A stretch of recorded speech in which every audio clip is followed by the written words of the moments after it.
بسم اللہ الرحمن الرحیم۔ السلام علیکم۔ آج 1 فروری بروز ہفتہ ہم بات کریں گے حکومتی اتحاد کے سینئر رہنماؤں سمیت جن کو بہت طاقتور سمجھا جاتا ہے، ان کے خلاف آج بڑی کارروائی ہوئی ہے عدالت میں، اور میں سمجھتا ہوں کہ یہ کارروائی عمران خان اور پاکستان تحریک انصاف کے ساتھ کہیں جڑے ہوئے معاملات بھی ہیں، جس کی وجہ سے یہ کارروائی کی گئی ہے۔ دلچسپ صورتحال ہے، اس کی تفصیل میں آپ کے ساتھ شیئر کروں گا۔ اور سب سے پہلے میں آپ کو بتانا چاہوں گا کہ اس وقت جو پاکستان میں ایک بڑا مافیا ہے، اس کے خلاف جسٹس طارق سلیم شیخ صاحب جو لاہور ہائی کورٹ کے معزز جج صاحب ہیں، انہوں نے 15 صفحات پر مشتمل فیصلہ دیا ہے۔ یہ ایسا مافیا ہے جس نے بین الاقوامی سطح پر پاکستان کو اور پاکستانیوں کو شرمندگی کا باعث بنا ہے۔ یہ مافیا اور یہ بھکاری مافیا ہے۔ ان کی جانب سے ایک بیسیکلی مقدمہ درج ہوا تھا، اس مقدمے میں وہ اخراج مقدمہ کے لیے لاہور ہائی کورٹ پہنچا۔ جو بھکاری مافیا کا آدمی تھا وہ گیا کہ جی میرے خلاف مقدمہ خارج کیا جائے۔ اب اس کی درخواست تو خارج کر دی، لیکن اس مافیا کے خلاف جو طارق سلیم شیخ صاحب نے حکومتی نالائکیاں، حکومتی جو ذمہ داری، چونکہ جب ہم بات کرتے ہیں پوری دنیا میں، اسپیشلی جب ہم سعودی عرب کی بات کرتے ہیں یا عرب ممالک کی بات کرتے ہیں، تو وہاں ہمارے لاکھوں پاکستانی رہتے ہیں، اور جب یہاں سے کوئی عمرہ کے لیے، حج کے لیے جاتا ہے، ان کو بھی شرمندگی اٹھانا پڑتی ہے۔ پوری دنیا میں ہمارا جو امیج ہے وہ تباہ ہو چکا ہے اس مافیا کی جانب سے، اور یہ پورے گینگ ہیں جس پر ہماری حکومتیں، آج بھی بات کی گئی ہے عمر ایوب کی جانب سے جو پاکستان تحریک انصاف کے رہنما ہیں، کہ 500 ارب کا اگر تیل اسمگلنگ ہوتا ہے بارڈر سے تو کون ذمہ دار ہے؟ تو اگر یہ مافیا جاتا ہے تو کون ذمہ دار ہے؟ اگر ہم کشتی حادثے کی بات کرتے ہیں، وہاں بھی مافیا ہے، یہ بھی مافیا ہے، اور ان کو باقاعدہ طور پر اندر سے جو افسران ہیں وہ ملوث ہوتے ہیں اس تمام معاملے میں۔ لاہور ہائی کورٹ نے سعودی عرب بھیک مانگنے کے لیے جانے کے الزام میں ملزمان کی جانب سے مقدمہ خارج کی درخواست مسترد کرتے ہوئے طارق سلیم شیخ نے 15 صفحات پر مشتمل تحریری فیصلہ جاری کر دیا۔ لاہور ہائی کورٹ کے جسٹس طارق سلیم شیخ نے صادق حسین سمیت دیگر کی درخواستوں پر فیصلہ جاری کیا۔ ملزمان پر 20 جولائی 2024 کو FIA ملتان نے انسانی اسمگلنگ کا مقدمہ درج کیا تھا۔ عدالتی فیصلے میں کہا گیا کہ مقدمے کے مطابق ملزمان ملتان ایئرپورٹ سے براستہ مسقط سعودی عرب سفر کر رہے تھے۔ مقدمے کے مطابق امیگریشن کے دوران شک گزرنے پر ملزمان سے تفتیش کی گئی۔ تفتیش کے دوران معلوم ہوا کہ ملزمان صادق حسین و دیگر 8 افراد سعودی عرب بھیک مانگنے کے لیے جا رہے ہیں۔ FIA نے ملزمان پر انسانی اسمگلنگ کی دفعات کے تحت مقدمہ درج کیا۔ جسٹس طارق سلیم شیخ صاحب نے فیصلے میں لکھا کہ ڈپٹی اٹارنی جنرل نے رپورٹ کی کہ سعودی عرب، عراق، ملائیشیا سمیت متعدد ممالک سے شکایات آئی ہیں۔ وہ جو مختلف حکومتیں ہیں، حکومتوں کی جانب سے، مختلف ممالک کی حکومتوں کی جانب سے پاکستان کو شکایات آئی ہیں کہ آپ کے ملک سے یہ ہزاروں لوگ بھکاری اور یہ جو ایک مافیا ہے اس کے خلاف کارروائی کی جائے۔ پاکستانی یہاں آ کر بھیک مانگتے ہیں، یہ شکایات آئیں۔ 2023 میں وزارت اوورسیز اور ہیومن ریسورس نے سینٹ میں رپورٹ دی کہ 90% پاکستانیوں کے ڈی پورٹ کی وجہ وہاں پہ بھیک مانگنا ہے۔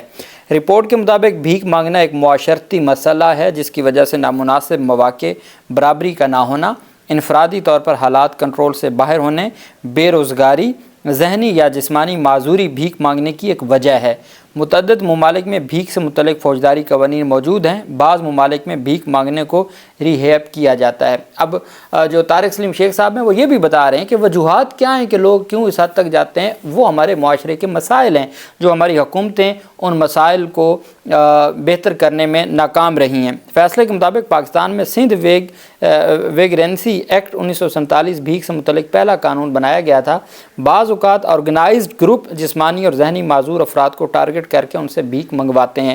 آپ کو یاد ہوگا عمران خان کے دور میں ایسی بھی تفصیلات سامنے آئی تھیں کہ سندھ میں جو وزراء یا سیاسی لوگ ہیں ان کے اپنے پورے گینگ بنے ہوئے ہیں، اور یہ کوئی ایسی بات نہیں ہے، انہونی نہیں ہے، یہ واقعی اس کے اوپر باقاعدہ میڈیا رپورٹس بھی آئی تھیں اور آفیشیل رپورٹس بھی آئی تھیں۔ عدالتی فیصلے میں مزید کہا گیا کہ بھیک اور انسانی اسمگلنگ کی روک تھام کے حوالے سے اقوام متحدہ کے اجلاس کا حوالہ دیا گیا ہے۔ موجودہ کیس میں FIA نے پروٹیکشن آف ہیومن ٹریفکنگ کی دفعات کے تحت مقدمہ درج کیا۔ حقائق کے مطابق یہ کیس انسانی اسمگلنگ کی بجائے ویزے کے غلط استعمال یا بھیک سے متعلق قوانین کے تحت مقدمہ درج ہونا چاہیے تھا۔ تاہم تلاشی کے دوران کے ملزمان سے 900 سے زائد سگریٹ کے پیکٹ اور نیکوٹین بھی برآمد ہوئی۔ جسٹس طارق سلیم شیخ نے فیصلے میں یہ بھی لکھا کہ FIA کے مطابق ایسی چیزیں آرگنائزڈ بھیک مانگنے والوں سے برآمد ہوتی ہیں۔ ملزمان سے جو تفتیش ہوئی ہے اور برآمدگی کے بعد ہیومن ٹریفکنگ کی دفعات لگ سکتی ہیں۔ موجودہ حالات میں FIR درست معلوم ہوتی ہے، عدالت مقدمہ خارج کرنے کی ملزمان کی درخواست مسترد کرتی ہے، اور عدالت نے پھر حکومت کو بھی ہدایات کی ہیں کہ ان تمام معاملات سے کس طریقے سے نمٹا جا سکتا ہے، اور اپنے معاشرے کو بہتر کرنے کے لیے اور لوگوں کے مسائل ختم کرنے کے لیے جو ذمہ داریاں ہیں وہ کیسے نبھائی جا سکتی ہیں۔ دوسری طرف جو ایک بڑی پیشرفت سامنے آئی وہ ہے 33 ملزمان پاکستان پیپلز پارٹی کے سینئر رہنما شرجیل میمن، پاکستان تحریک انصاف کے سابق وزیر اعلیٰ، پاکستان پیپلز پارٹی کے سابق وزیر اعلیٰ قائم علی شاہ اور سندھ حکومت کے افسران اور بڑے اہلکار اور ملک ریاض ان کی فیملی کے لوگوں سمیت 33 ملزمان کے خلاف آج ایک تگڑا ریفرنس نیب عدالت میں دائر کیا گیا، جس میں حکومتی شخصیات بھی ہیں اور ملک ریاض بھی ہے۔ اب ایک بات آپ یاد رکھیے گا کہ ملک ریاض ایک کاروباری آدمی ہے، اور جب یہ سارا 190 ملین پاؤنڈ کیس کا معاملہ ہوا اور ملک ریاض نے بار بار اس حوالے سے بات کی کہ مجھ پر دباؤ ہے، مجھے وعدہ معاف گواہ بننے کی بات کی جا رہی ہے، اور میں چونکہ وعدہ معاف گواہ نہیں بن رہا ہے اس وجہ سے میرے اوپر دباؤ ہے، اور بحریہ ٹاؤن کے خلاف جب حالات بہتر تھے تو اپنا نام تک دیا گیا اس کو، جو زرداری ہاؤس بنے، بلاول ہاؤس بنے، وہاں پر برطانیہ میں نواز شریف کو نوازا، سارا کچھ چلتا رہا۔ لیکن جب حالات ایسے بنے کہ اب وہ چونکہ بات نہیں مانی، جو بھی حالات ہیں، جو بھی وجوہات ہیں، تو اب ان کے خلاف یہ ساری کارروائیاں ہم دیکھ رہے ہیں۔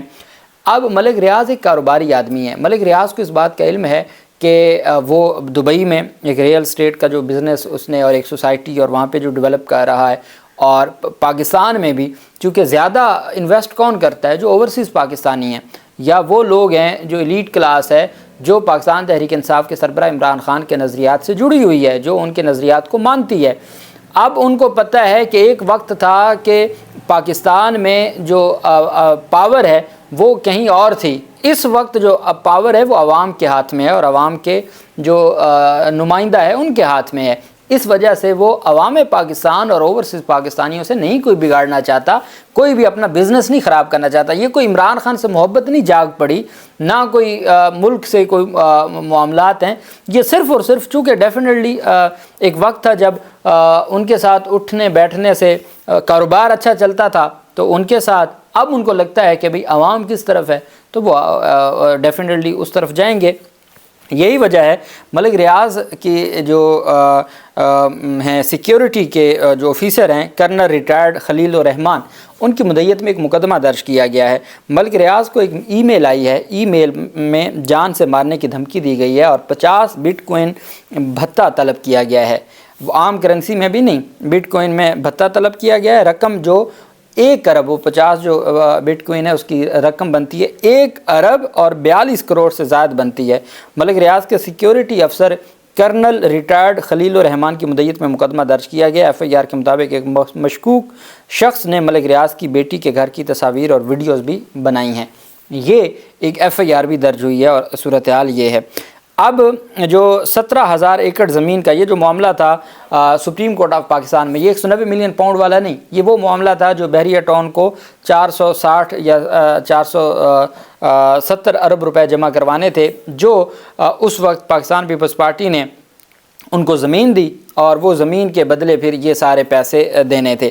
چونکہ اس نے زمین کے پیسے دیے نہیں تھے بطور جرمانہ کہ ٹھیک ہے آپ سوسائٹی چلاتے رہیں لیکن آپ کو ریاست پاکستان کو اتنے پیسے دینے ہوں گے، اس میں پھر کچھ پیسے تو انہوں نے دیے، کچھ برطانیہ سے آگے، باقی انہوں نے ادائیگی نہیں کی، اور بار بار درخواست دے کے ٹائم مانگنے کی کوشش کی جاتی رہی۔ چونکہ انہوں نے ادائیگی نہیں کی تو جو ان کے خلاف ریفرنس رک گیا تھا کہ جرمانہ لگ گیا تھا، ایک طرح سے پلی بارگین ہو گئی تھی، جب وہ نہیں مکمل ادائیگی ہوئی تو اب ان کی جانب سے ان کے خلاف ریفرنس دائر کر دیا گیا۔ 17,000 ایکڑ سرکاری زمین پر بحریہ ٹاؤن کے قبضے کے کیس پر بڑی پیشرفت سامنے آئی ہے۔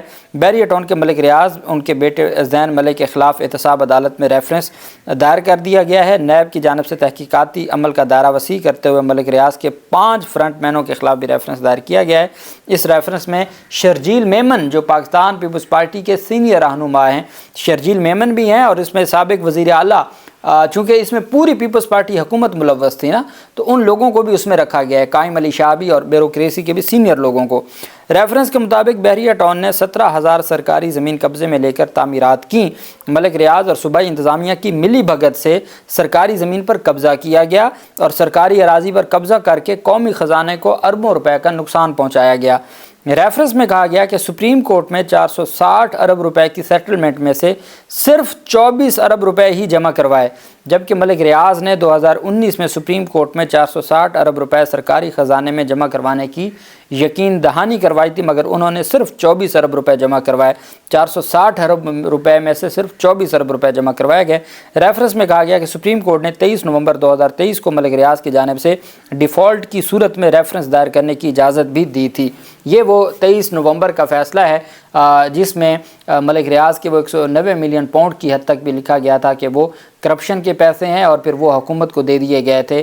فائز عیسیٰ کا جو فیصلہ تھا 23 نومبر 2023 کا، جس کے خلاف اب اپیل دائر کی ہے اور وہ اوپن کورٹ میں لگانے کا کہا گیا ہے امین الدین خان کی جانب سے، تو یہ اس میں بھی کہا گیا تھا کہ چونکہ اس نے پیسے ادا نہیں کیے، پیسے ادا کرنے کو یہ تیار نہیں ہے، تو آپ اپنا ریفرنس دیں۔ اب اس ریفرنس میں اگر یہ کارروائی آگے بڑھتی ہے تو پھر تو پورا جو بحریہ ٹاؤن ہے وہ پھر حق سرکار ضبط ہو جائے گا، اور وہ جیسے وہ ہوتا ہے نیشنلائز کرنا، اس طرح کی ایک صورتحال بھی بن سکتی ہے۔ تو یہ آج ریفرنس دائر کیا گیا، اس میں پیپلز پارٹی کے سینئر رہنماؤں اور حکومتی لوگوں اور ملک ریاض اینڈ کمپنی کے لوگوں کے خلاف یہ کارروائی شروع کی گئی ہے اور ریفرنس دائر کر دیا گیا ہے۔ 33 ٹوٹل ملزمان ہیں۔ نیب عدالت کراچی میں یہ ریفرنس دائر کیا گیا ہے۔ اللہ پاک پاکستان کا حامی و ناصر ہو۔ بہت شکریہ۔ اللہ حافظ۔ پاکستان زندہ باد۔